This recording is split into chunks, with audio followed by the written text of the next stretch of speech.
According to the butterfly effect, a single choice can alter the course of humanity. In other words, it's a shitty phenomenon that Do-wood, our main character, finds to be a waste of time. He has made several regrettable choices so far. Suddenly, someone knocks on his door, calling him honey and asking if he is listening.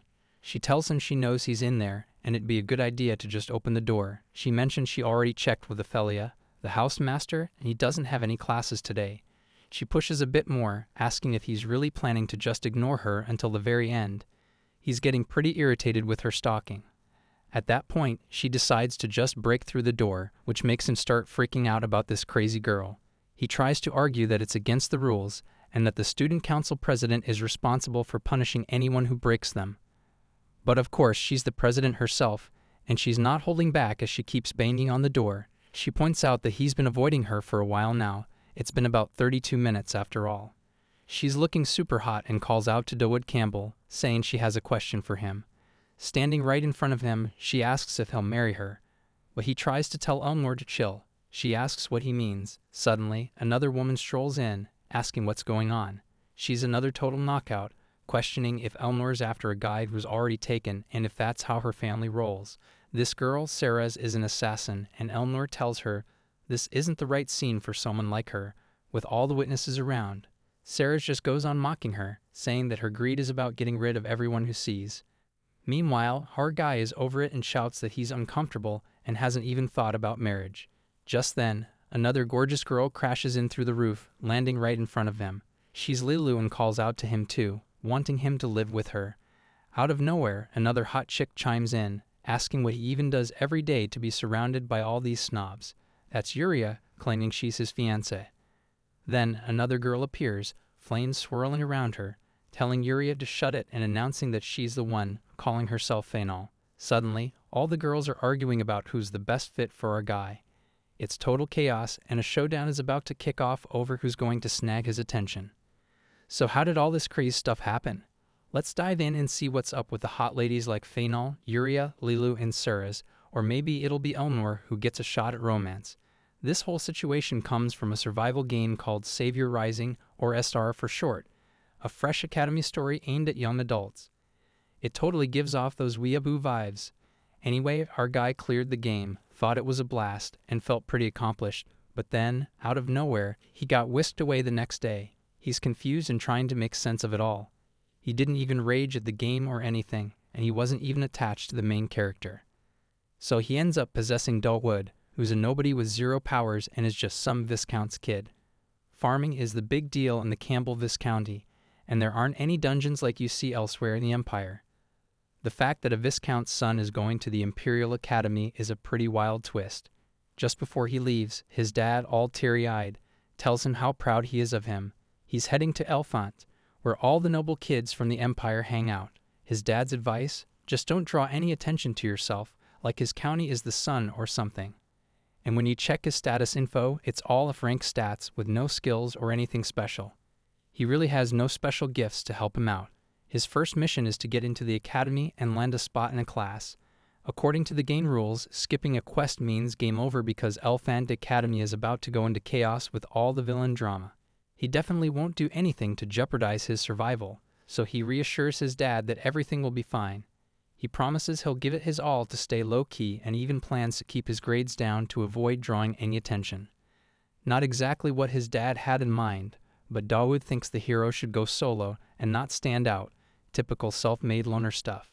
So with that, his school journey kicks off, but he's already freaking out about sitting in the same carriage as Elnor. She's brutal, has a trail of bodies behind her, and is the ultimate boss in this world. In this twisted setup, they keep clashing, and her sanity starts slipping. The dormant gray demon takes over her body, transforming her into the final boss that only the protagonist who fully nurtured her can face. Elnor then asks if he needs a doctor since he looks a bit pale. He tries to downplay it. She mentions that the Tristan dukedom doesn't really care about appearances anyway and apologizes for any worries, saying her choice to travel with him was calculated. He thinks he's in a different league from her. Elnor, described as meritocratic, perfectionist, and audacious, then asks why he's not responding and if there's something else on his mind. Our guy tries to play it cool, brushing off her kindness like it's no big deal. When she asks what he's heard about her and if they might have met before, He digs in and mentions that he's heard she can be pretty strict. She calls him a strange person, but he notes that he hears that a lot. He tries to calm himself down as he doesn't need to get involved and should just look out the window. He glances outside and thinks the view is amazing, but suddenly spots something scary coming their way and shouts at her, calling her student council president. Eleanor looks confused, and he quickly warns her about a massive rock that's about to hit their train. He's aware that Eleanor has some serious skills for adult skeletons, but he won't be a help with all his stats being F. Just as he opens his eyes, he finds himself face first in her. He jumps up and apologizes, but she brushes it off, saying it's nothing to worry about and that it's her first time someone's been that forward with her. She thanks him for the unexpected attention. When she asks his name, he hesitates, feeling like he's going to run into her a lot if he tells her. But he finally says he's DeWood Campbell, and she promises she won't forget it and will repay him later. Then he gets a system notification that he's caught the interest of a villain and met the conditions for a special gift, earning skills like Desperate Survival and Deadly Charm. Before long, the medical staff shows up, and thankfully there are no injuries. Everyone clears out, and they head to the academy. Dawood gets another special gift called Fated Attraction, which means he'll attract those with evil traits and get various rewards. Living in the Campbell Viscounty, where evil traits are everywhere, he wonders if he should check out his new skills. Desperate Survival is about boosting his stats when he's in danger, and Deadly Charm is all about drawing interest from those with darker inclinations. He thinks Desperate Survival could really help him in a battle, but he's not quite sure what Deadly Charm means by evil traits. Little does he know he's about to meet a bunch of crazy characters, a warrior who loves to fight, a merciless assassin, and a genius mage who's oblivious to everything around them. All of them are a little unhinged. Right now, though, what's essential is picking up the skills that'll keep him alive. He finds it odd that the skill rank is marked as a mystery. Even as an SR veteran, he's never seen that before. The medical staff checks on him, asking if he's okay or if he needs another psychiatric evaluation, but he assures them he's fine. As he finally arrives at the academy, he hears someone speaking to an audience. He sits down, lost in thought about what the medical staff told him. They mention he's an alumnus of El Fonte and comes from a no-name noble family.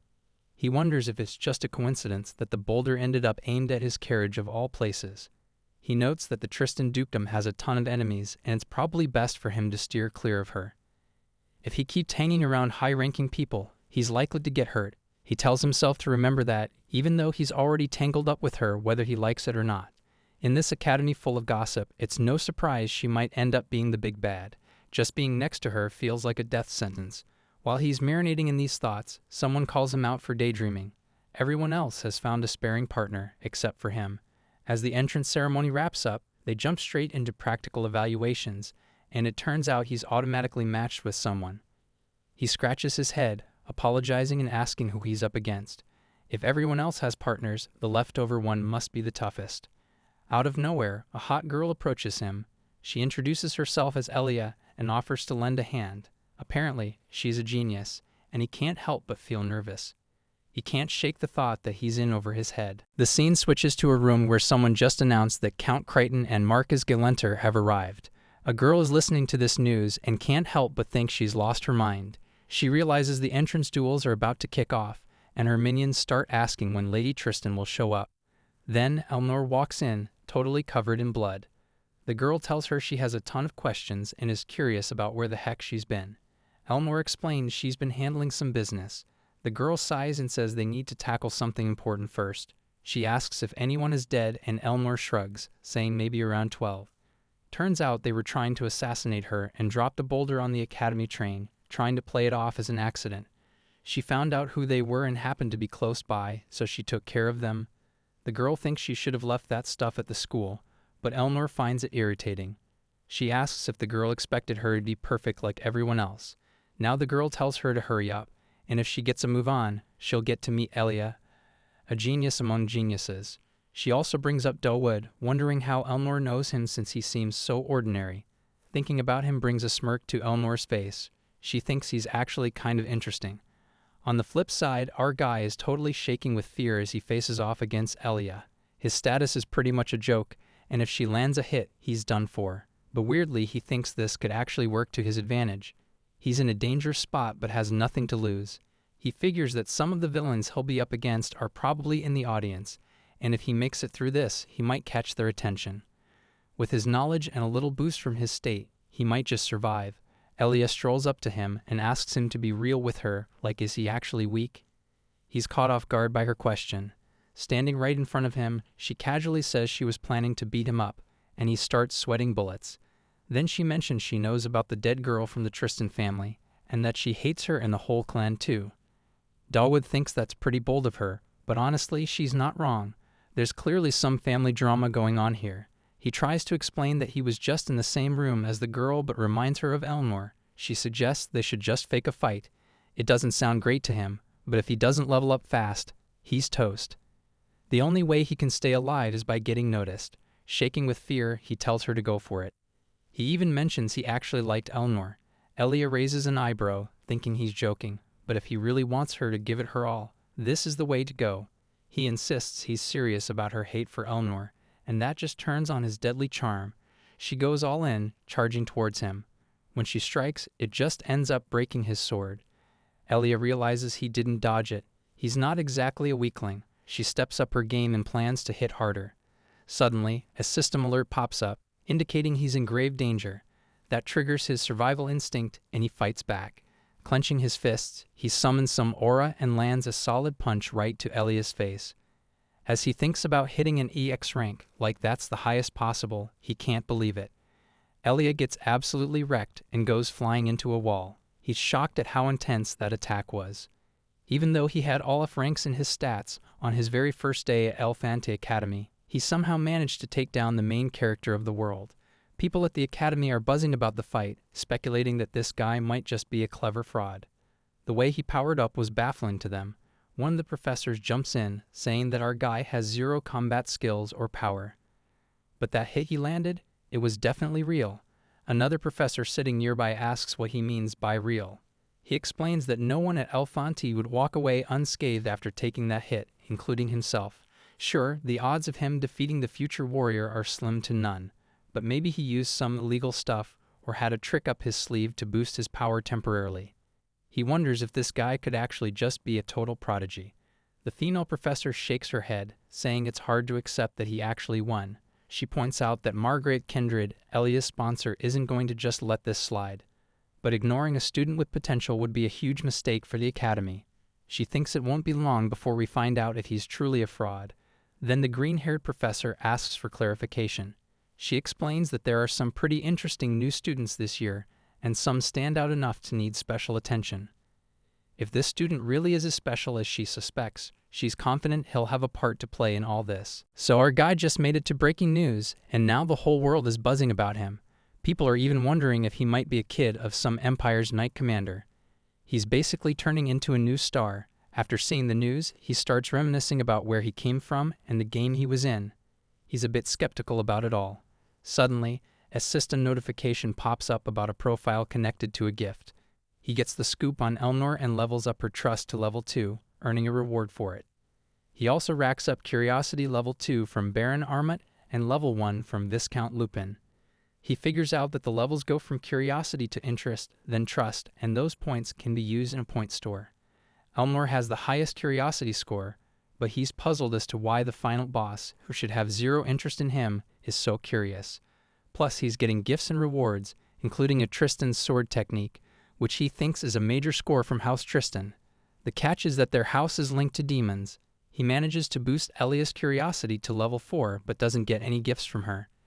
It seems like gifts are only for the villains who take a liking to him, and she isn't a villain or interested in him that way. Out of nowhere, someone starts knocking on the door, asking if it's Dawood's room. It's Elia, wanting to come in. Our guy starts freaking out, wondering why she's here. She's calling out to him, saying she knows he's in there. If he doesn't respond, she's going to break the door down. Then she asks if he could open up since she has something to say. Our guy is totally lost, thinking, what the heck is going on? Elia decides to head back, realizing she should have just gone with it. She really wanted to meet our guide, but feels super desperate and has no clue how to be friends with the guy. Out of nowhere, she bumps into someone who warns her to watch where she's going. It's Eleanor, who asks if she's hurt. Just seeing her sends Elia into a panic. She starts trembling and instinctively grabs her sword. She wonders if she could take her on at her current level. Elnor introduces herself and reaches out her hand. Elia is so thrown off that she doesn't even think to respond. Elnor then tells her to hand over a bag, and Elia thinks she doesn't have to react to that. Shaking, she gives it back and starts thinking about Dawood and how he's involved in all this. She tells Elnor to turn right down the hallway to get to Dawood's room, which makes Elnor curious about how she knows that. Elia says she's been with him the whole time, and Elnor asks why. Elia scratches her head and says it's for friendship. But then Elnor drops the bomb that new students aren't allowed to hang out with the opposite sex. Elia asks if that's a real rule, but Elnor just says she made it one, so now Elia can't go to Dawood's room anymore. When Elia questions Elnor's relationship with Dawood, Elnor brushes her off, reminding her to remember what she just said. Elia starts to think about what our guy said regarding her dislike for Elnor. She's starting to suspect there's something going on between them and decides to keep a close watch on him. The next day, during the Academy's class assignment, the students are split into groups after a one-on-one duel. Since Dawood managed to take down the warrior candidate, he lands in the highest level group. Everyone's feeling proud, but he's a bit thrown off. The real issue is this girl. He pushed her away the day before, but now she's in the same group as him. Her interest in him seems to be ramping up again, which he can't quite figure out. On top of that, he feels like someone's stalking him and wonders why all of this is happening. Then someone announces it's time for the group of one to go, and he decides to just focus on the exam for now, since it's supposed to be pretty straightforward as part of the main scenario. Out of nowhere, Elnor jumps in, saying she's the one running the exam. That can't just be a coincidence. The Elnor event was supposed to happen today, and now she's literally in charge of them. If anything weird goes down during the exam, it would definitely be odd. Meanwhile, the professors are having a meeting discussing our guy, debating whether he's really a genius and if he could replace the warrior candidate. They're also curious to see how he does in a class assignment. Elnor tells everyone to head to the exam area, where she'll take questions. Some of her minions start to wonder how much effort went into this. When they all reach a dark, gloomy spot, they think it's kind of cool. Elia asks Elnor if this is part of the test, and Dawood thinks he can answer that. Suddenly, the entrance seals shut, and the lights go out. Now the Elnor event has kicked in. Dawood suspects this is a trap, not a test. Some of the minions think the Academy will handle the situation and that they should just get moving. He starts to realize these people are part of the main event's party. If he remembers the scenario correctly, this is where they all first met. So the folks in this room are all pretty important to the story. He tells everyone that heading to the center hall would be the smartest move since there should be equipment and supplies there. That way, it'll be a lot easier to fend off any ambushes. He thinks Elnor and Elia probably felt the same way, like they're not the only ones around. He says he's heading over there, prompting Elia to question why.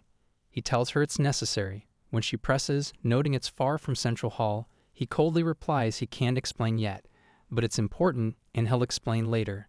Right now, nothing matters more than saving his own skin. He's relieved things worked out. Maybe taking Elia down earned him some credibility. Now he just needs to lay low until it all blows over. The target for the assassination is Elnor anyway, so no one should pay him any mind. He figures he'll just find a quiet spot and kill some time. Then, out of nowhere, someone calls out to him, saying they found him. It's some random goon, insisting he's there to fix a power issue and asking if he can show him the way. He tells the guy that his eyesight isn't great in the dark. Suddenly, his system alerts him that things might get dangerous. One of the minions shouts to Elia, asking if she thinks Dawood will be fine on his own. But Elia reckons he must have some kind of plan. As they look around, it becomes clear they're surrounded by assassin goons from above. Meanwhile, the guy we're following is with the goon he met earlier, who believes he's already taken care of that dangerous woman. But that's only true if he's not around, and this guy seems to handle it easily. He manages to lead the goon to the equipment room, pointing it out. The goon, thinking he's a top-notch assassin, figures he can assess someone's level just by watching them move. He sees our guy as a total rookie and plans to toy with him before taking him out and finishing off Lady Tristan. As our guy glances aside, the goon reveals his true form and says it's time to deal with him. Unfazed, our guy just sighs, thinking, thank goodness, it's him, Hasmd. The goon is taken aback, and our guy goes on, saying he'd rather face someone stronger than this guy. He feels relieved, noting Hasmd's movements are like those of an old man. Hasmd, now fuming, sees our guy as a weakling and decides to end it quickly. On the flip side, All of the minions are getting brutally beaten by Elnor and her crew. They're not holding back at all, taking them down without mercy. Elia calls out to Palkas, asking him to freeze the enemies. She wonders what Elnor is up to while she's busy smashing minions left and right. The minions are really struggling, losing their lives in droves. Elnor asks them if there are any more out there besides these guys. As they press on, risking their lives, someone mentions Hasmund. Elnor asks if he's in the building or nearby, but the minion stammers, unable to give a straight answer, so she slams her foot into his face. She turns to another and demands to know if the assassin is close. He quickly admits Hasmund came with them. Elia asks what's driving Elnor to go this far. Elnor replies coldly, they tried to kill her. Hasmund is an assassin who can take on someone's appearance by killing them. Who do you think would be the easiest target for him in here right now? She asks. Elia figures there's at least one. She remembers how Dawood used himself as bait to draw out the strongest enemy. These assassins are after Elnor, but why is Dawood going to such lengths? Curious, Elia asks what he is to her. Elnor just says, nothing. Hasmund is on the other side, and he's not really seeing himself as a professional assassin. The Guardian's soul is supposed to keep certain weapons from doing damage, so he's confused about why it doesn't seem to apply here. But this school is old and mysterious, so maybe it makes sense. Anyway, it doesn't matter because an assassin is basically a weapon too. He's getting beat up pretty badly by our guy, who's just going all out on him, giving Hasmund no time to breathe. Hasmund can't believe he's up against the Tristan sword technique. He realizes he shouldn't have messed with him in the first place. While he's getting pummeled, Hasmund asks who our guy is, and then the deadly charm activates, leaving the villain in shock. Our guy thinks that because of the safe game system, he can't use weapons at the safe point, which is why he lured him there. He thinks Hasmund means to end him, but that's not the plan. He tells Hasmund to spread the word to others not to get close to Lady Tristan, mentioning that even an assassin like him almost got killed. If that happens, the chance of Elnor's Grey Demon being released goes up, so he wants to nip that in the bud. Hasmund asks what happens if he comes back after this, and Dawood tells him to give it another shot because he'll be there to protect her next time. Hasmund wants to know if Lady Tristan really matters to him, and he simply says she does. That activates the deadly charm again, and as Elnor hears all this, the villain's favorability skyrockets. When Dawood turns around, he sees Elnor coming up behind him. The next day at the academy is total chaos. The assistant zones out, overwhelmed by the mess. The young professor knows the chancellor is furious but doesn't see why finding the organizer is urgent. She's buried in problems already. Behind the scenes, everything's falling apart. With assassination attempts lining up, it's obvious there's a spy in their midst. She tells Elnor that these kinds of targeted schemes aren't unusual, but after a second attempt on her life, they need to get serious. This feels different and another attack is coming.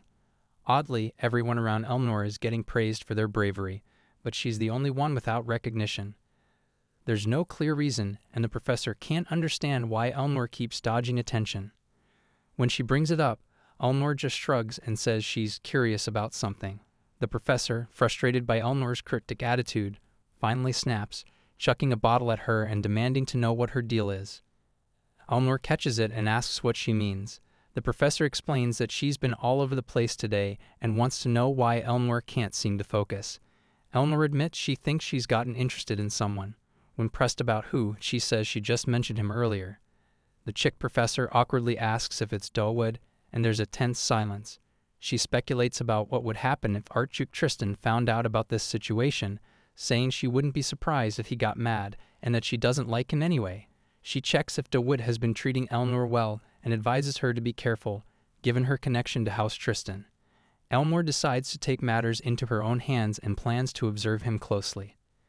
Dawood is checking out the notice from the academy and is a bit taken aback that they can't even tell him his class yet. They're busy with some project aiming for the best results, so he's hoping for good news soon. Still, he tries not to get his hopes up and wishes he could just be placed in an older class. He figures if he follows the rules, he probably won't end up in the special class like Elia.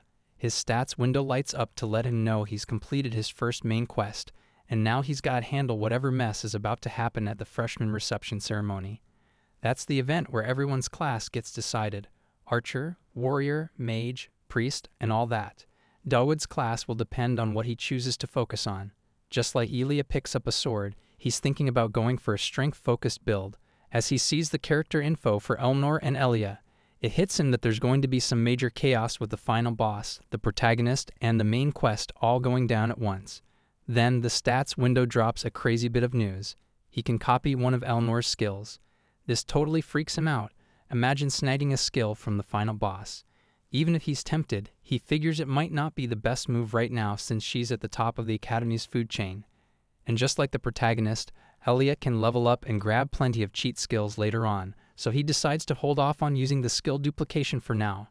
Right now, he needs to gear up for the event coming up in 3 days. Luckily, he's got a few tricks up his sleeve for survival. As night falls, he heads out to the old equipment warehouse. The stats show some of his weaker skills, but after getting past a few security measures, he finally makes it to the SR treasure farming spot. Once he climbs over the wall, he starts picking up recovery and stamina skills. It feels a bit like an ad, but the effects are definitely real. As he steps inside, he's found a ton of stuff, but the most important thing is the Ultrema of the Divinity, this awesome burner packed with 1,000 years of ancient power.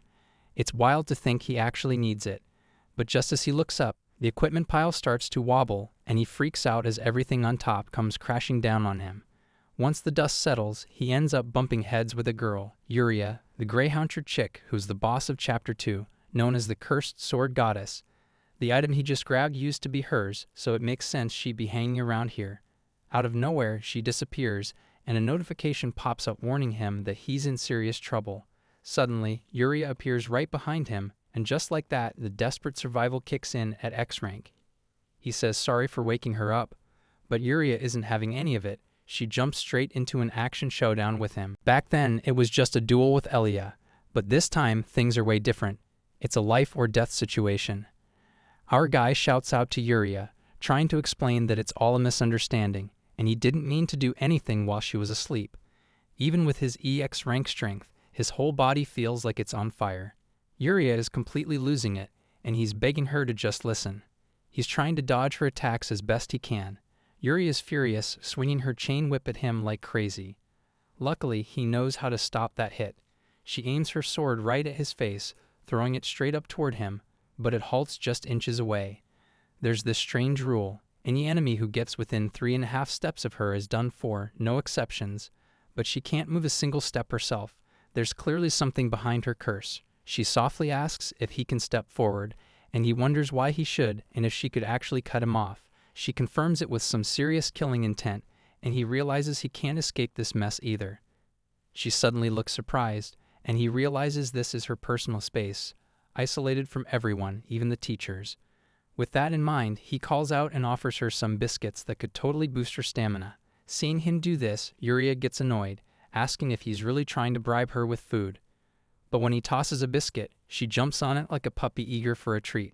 He nearly ended up in big trouble because of that. Yuria starts asking who he is and why he's here. He admits he's here to steal, but he keeps it vague. Instead, he says someone told him to look after her and feed her. There's no way anyone had met Yuria this early in the game. Then he mentions that her sister is doing well in the Holy Empire, which totally catches her off guard. He says the Emperor won't care about them for a while, but makes it clear she needs to keep a low profile. Yuria is originally from the Holy Empire, and she's been hiding in Elfont. Her sword has a bad reputation, and being the binding vessel for it means she's stuck with a curse. So she's probably been struggling with little hope. The next day at the academy, someone is giving a rundown of the academic building, like the gym and arcade, and students can see everything from there. Ophelia talks about how they'll need to pick their majors and minors during the reception ceremony in a few days. She promises to explain more about the majors. This is just a tutorial event where everyone's getting info about the world, but he can't just skip it. All the effort he's put in so far would be for nothing. A student asks Ophelia if that's the famous Void Zone, and she confirms it, but warns it's a no-go area. If they get too close, they could get in serious trouble. The Void Zone is a leftover from the epic war between heaven and hell, where gods, messengers, and warriors who got their powers managed to trap demons. It's been hundreds of years, and the clash between death and the divine is still a thing. This zone is super important. That's why the Holy Empire, tribal territories, and other factions set up the Golden Triangle to keep it all under control. This includes Elephant and other academies. Someone asks Ophelia if they can get a closer look, but she explains they can only stand at the edge of a protective barrier to stay safe. Meanwhile, our main guy has other plans. He's thinking about grabbing lunch and then coming back. The angels, who are known for flipping mountains and drying oceans, actually put up this barrier. When they finally reach their spot, Ophelia tells everyone it's lunchtime.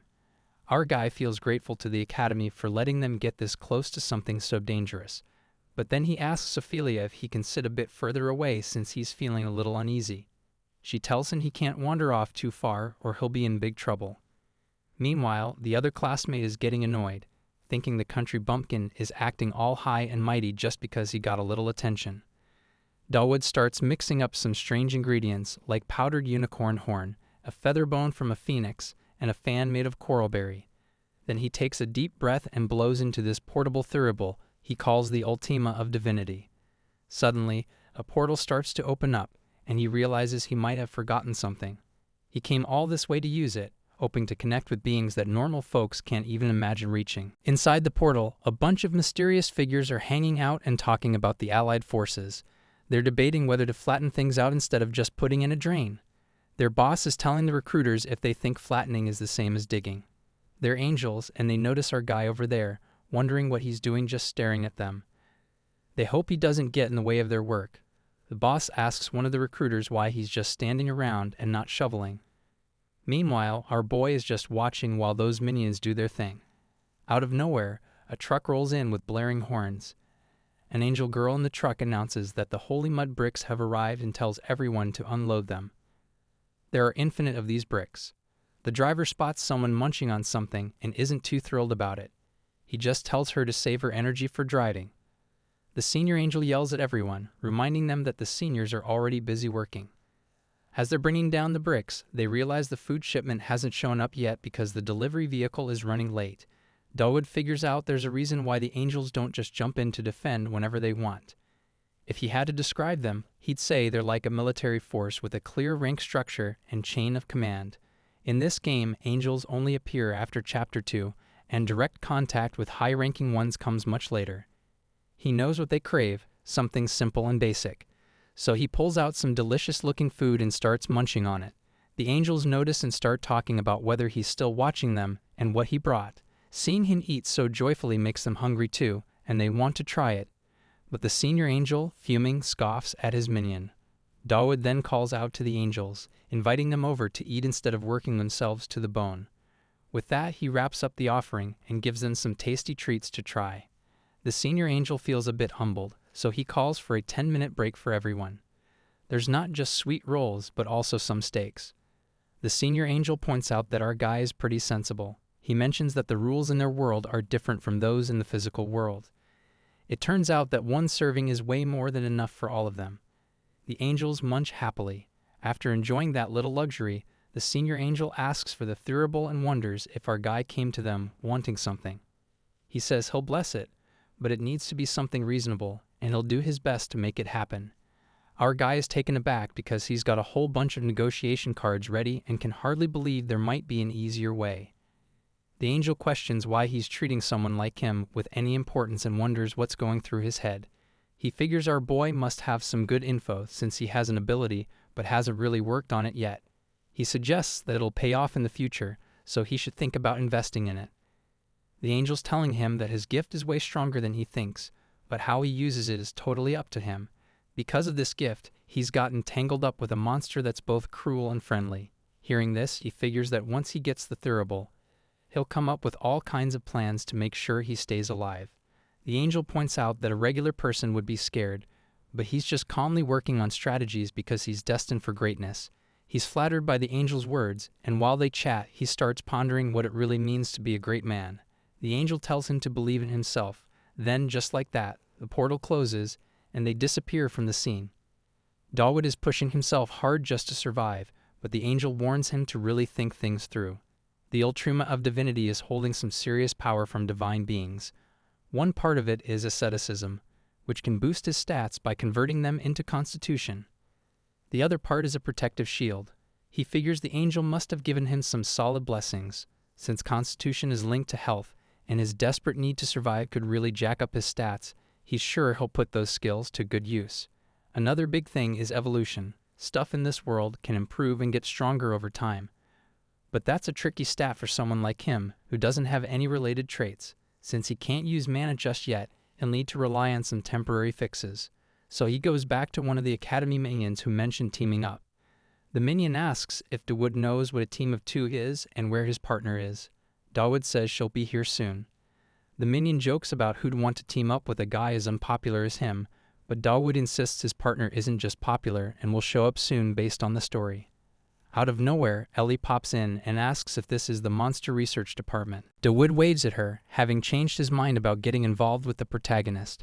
He reminds her that she mentioned they should get to know each other and asks if that's still a thing. Elia seems a bit caught off guard and starts thinking about him and some moments they've had.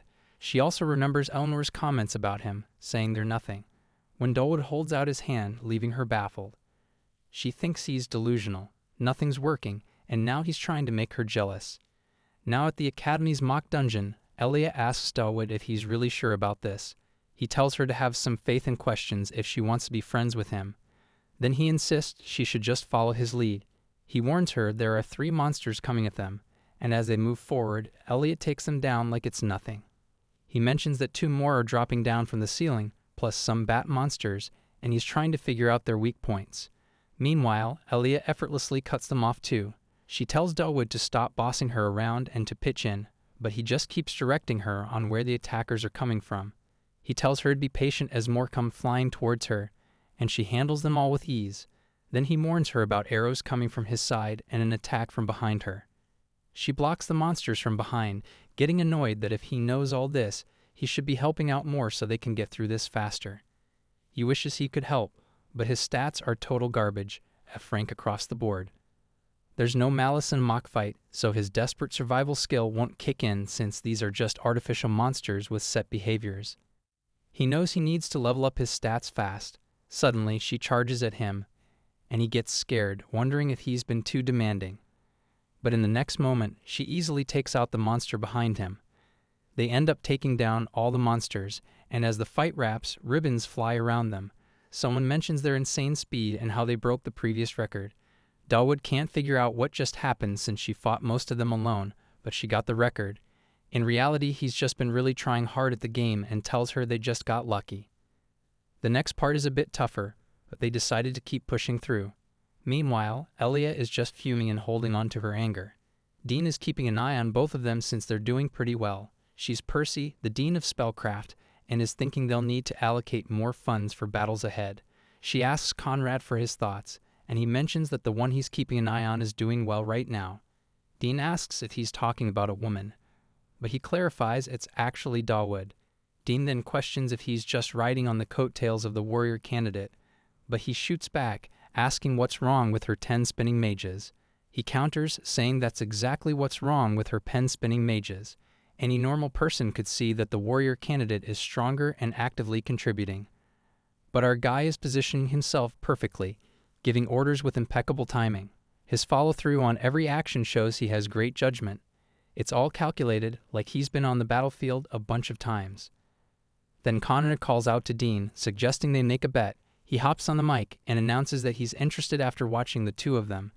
So he tells everyone that he and Dean have decided to bet. If the duo can beat the record they set as freshmen, they'll get to make any single request of Percy, who's just annoyed. That record is already an amazing accomplishment, and this request seems almost impossible. Confidently, Dawood chimes in that they can definitely do that much. Dean, irritated, points at his behavior. Meanwhile, Conrad insists he's betting on their success and tells them to get started. The scene shifts to Minion Chick, who tells Elnor that she gets it, but she's going a bit overboard. Elnor, wiped out from her practice, mentions there's something she wants to remember. When she was younger, her mom showed her these moves. Since she can't recall them, she's going through them all over again. There's a demon in the Tristan bloodline. This rumor has 2 sides. One is the insane talent they have, and the other is these random outbursts of madness. This wild mix of sanity is why, even though the Tristans achieve so much, their later years are pretty miserable. Elnor reassures herself that she's not worried about it now. The lady mentions their guy is now with this term's warrior candidate. When Elnor asks who, she says it's Elia, the one who fought Dawood. Realizing they've been paired up for the mock battle, Elnor sighs in relief and tells the senior to take her to them. Back at the exam, Elia asks our guy about his plan, knowing he's got skills but questioning if it's really worth going for the all-time record. She points out his huge self-confidence and wants to know his reasoning behind it. Meanwhile, he's just thinking that it's way easier to target their weak spots since those artificial monsters have set movement patterns, something he could definitely share with her. He tells her the reason he's going all out is that she's right there with him. On the other side, Conrad and Dean are all set for their bet. He mentions they can adjust the difficulty for the final section, and our guy boldly suggests cranking it up to the highest level. Dean is fuming, can't believe the freshman is going that far, and thinks it's too reckless. But our guy feels there's a point in taking the risk, and Conrad decides to roll with it. Elia gives our guy some side-eye, so he tries to calm her down, saying there's no point in being nervous now since things are already set. Dean can't get over Conrad's decision, asking if they act like this every time and if they do the same for their previous freshmen. Elia panics while Dean and Conrad debate the risks. Conrad, curious about our guy's confidence, says if things go south, their top priority will be saving everyone. Conrad signals everyone to switch to slaughter mode and tells our guy to step up. Elia jumps in, saying it's time to go. Dawood is also gearing up for some action because things are about to get dangerous. As all these monsters come rushing at our guy, he powers himself up. The level of danger is off the charts, but without hesitating, he slices through the monsters like they're nothing. Conrad is in total shock and shouts to Percy if she sees this happening. Elia chimes in, saying she totally knew he had it in him, while Percy can't wrap her head around it. After all, he used to be useless. Conrad thinks maybe he was just pretending and can't blame him for it. He'd have freaked out too if he hadn't seen the skill change himself. As time goes on, the monsters are going to get stronger, just like him, so it's a race. Elia steps back, struggling with the big monsters, and calls out to Dawood. He then busts out Tristan's sword technique, La Volpe, and in no time he lands a flurry of strikes, taking down the last monster in seconds. So Dawood and Elia totally nailed the challenge and broke the all-time record. Just then, someone shouts for him to get down. It's Conrad, who's munching on the monster like it's nothing. He claims he's set an unbeatable record that'll stand for ages. No one expected a freshman to take down those artificial monsters like it was a stroll in the park. Elia, completely wiped out, also calls out to Conrad, and he gives her some props too. At this point, it's clear that Conrad's the real winner here. They both score a sweet item from the Vision warehouse and get to ask the dean for a favor. Elia is totally caught off guard since freshmen don't usually get that kind of stuff. Plus, she notices that our guy always stays chill. No matter what happens, he acts like he knows how things are gonna play out. It's probably because he really does. Then she calls out to our guy, asking if he's planning to do that fist bump thing with them, as friends. He's not really into that stuff, but he gives her a fist bump anyway, and it definitely sparks her curiosity. With a big smile, she heads out, telling him she'll see him tomorrow. Out of nowhere, someone chimes in, saying they can't tell if she's just friendly or kinda weird. He casually agrees, saying that's what he thought too. But then he suddenly freaks out when he realizes she's actually Elnor. She asks if he's into that newcomer, and he's totally caught off guard. He thinks that since he doesn't feel the pressure of survival kicking in, it seems like she's not planning to make a move on him. It's not like they're dating or anything. She keeps asking if he likes the fresher, and now he realizes he should probably say something. He nervously calls out to her and admits he's been training with Elia this whole time, but wanted to see Elnor. As soon as he says it, he questions why he even blurted that out, thinking it wouldn't go anywhere. She's flattered and asks if he's saying he missed her, and he nods, saying that's right. She wants to know why, but just as he starts to explain, she cuts him off, saying to forget it. Maybe they're just one of those kinds of friends, and he understands. It's probably because she saved him on that train. He tries to mention something about priority lists, but that just confuses him even more, and he wonders what she means. Then she tells him not to worry about it and hands him a letter, saying that's what she came for. So our guy is left wondering if what he just got was a love letter or a challenge, since this definitely didn't happen in the original story. She tells him she was going to give it to him tomorrow and leaves, making sure he knows to open it when he's alone. He's scratching his head but goes along with it. After some thought, he realizes she wants him to be her partner. Tomorrow's the freshman welcome party, which he totally forgot about. Partnering up isn't a big deal. He just has to spend time with her at the party. The real problem is what happens if he turns her down. Her affection level would drop and things could get hostile with whoever else is involved. Just then, someone knocks at the door. It's Elia, and he kinda saw that coming. She hands him another letter, and he's like, really, another one? She picks up on his confusion and asks if someone else gave him something. He brushes it off, thinking he almost panicked there. She spills the beans about what she really thinks of the surprise, saying she made up her mind during the mock battle. Because of the student council president rules, she dashes out, telling him to hurry up and read it. As she jumps off, she gives a glimpse of her thighs, adding a little flair to her exit. Holding his head up, he starts to wonder why there are so many oddballs in the world. He thinks it's probably another partner request or maybe a challenge request. But as soon as he opens it, he's hit with a surprise. It's a partner request. Now he's caught in a fight between the final boss and the protagonist. He starts to bang his head in frustration. This isn't how the original story went, and he can't help but think, why couldn't they have given him an easier choice? If he picks Elnor, he'll be branded as a villain by the protagonist. On the flip side, choosing Elia would put him on the bad side of the final boss, which could get him killed thanks to that whole priority list thing. He considers just turning both of them down, but he's totally unsure about what to do. This whole mess seems to be happening because they're both still at the entrusted stage, and it's really a problem. Then he starts to wonder if he should just accept them both. The next day at the freshman party, everyone's hanging out, gathering around from each class. A lot of students are all dressed up, and then there's Elia, who shows up and isn't a fan of the crowd.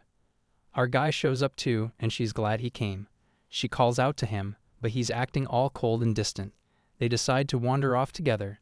Turns out he's a clone walker, which means he can create a clone of himself. He had to spend all his points for it, even though the clone will just be a stand-in while he's off doing his thing. The event is set up for a double date, and he has to figure out how to manage a date with both Elnor and Elia without getting caught. He chooses this one clone called the Cold Gentleman because he's worried about being seen with his clone and himself in the same spot. Just as he's sorting stuff out, a commotion pulls his attention. It's some monster locked up in a carriage, and he suspects they're gearing up to experiment on it. The main event kicks off, and he thinks surviving with Elnor and Elia shouldn't be too much of a hassle. He also gets a second personality called Pheromone, who's styled like a total Rizzler. Right after he gets that one, Elnor catches him off guard asking about this funky smell in the air, wondering if he sprayed something. Our Rizzler plays it cool, saying the flowers smell nice, and it's driving her wild. Totally caught off guard, he tries to figure out what the deal is with these pheromones. Elnor seems to be under his spell, and she's doing her best not to show any interest in him. She calls him out and wonders if he really doesn't get it yet, but honestly he's way manlier than she expected, which is kind of freaking him out, making him want to back off. He suggests they head to the event and check out the nearby stalls. Right now he figures the clone and Elia should be meeting up, and he has to make sure they don't bump into each other. Elnor tells him to chill out, and he's just hoping nothing goes wrong. If things keep up like this, all he needs to do is play the role of the escort for both of them. He asks her again why they don't hit up the snack stall for some food. As they walk over, he tries some skewers and thinks about how this might be the worst choice for Elnor since she's always watching her figure. But he has to tone down hormone vibes. Completely flattered, she asks how he knows she likes them or if it's just luck. He wonders if maybe she picked up on the fact that he's not a fan of wild boars. She calls out, asking if he's still munching away. All he's trying to do is keep things between them friendly while maintaining some distance. He needs to make sure Elia stays as far away as possible. Then Elnor asks if they sell accessories around there and wants to know if he needs anything. He's decided to buy her something, but he still wants to keep her feelings in check. So he picks a button, thinking it'll be the worst gift ever. But it turns out she actually needed a button for one of her uniforms, and now he's completely flattered again. While they are grabbing a bite to eat, Elnor asks him if he has picked his majors yet. He shares that he's planning to major in theology. This makes her suggest that he think twice about his choice, saying it would be a waste of his talent not to join the Knights. But he explains he has his reasons for wanting to learn in the theology department. Curious, she asks what he wants to learn, and he opens up about needing to learn something important to protect what matters most to him. When she presses him on what that is, he starts to explain how, ever since he was a kid, there has been something he wants to keep safe. He then mentions an upcoming event, the secret society incident, and how the chapter boss is weak against holy skills. She wonders if this is why he is getting so involved with her. He confirms it has to do with a curse that drives all his family members mad, and he thinks mental training might be the only way to protect against it. Elnor asks if he has any idea what the solution is, and he talks about angels' blessings, where two archangels bless one person.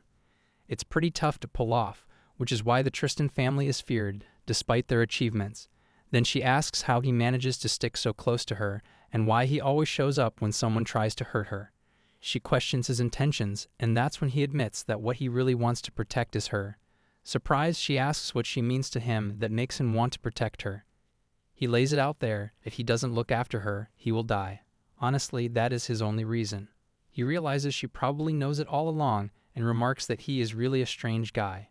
He has just laid everything out without holding back, hoping that will clear up her curiosity. Meanwhile, Elia can't help but think about our guy and wonders what his deal is. Is he mad at her? Why isn't he talking much? She finds herself questioning how they even ended up in the basement. She feels like she should get closer to him to figure out more about the Tristan family, but she's totally unsure about how to handle a guy like him. Honestly, she struggles with men in general, and it's driving her nuts. She tries to shake off those thoughts and focuses on where they are. As she checks out the monsters all around, she realizes they're probably part of some crazy academic experiment. The professors are such fools for just leaving them here in a basement like this.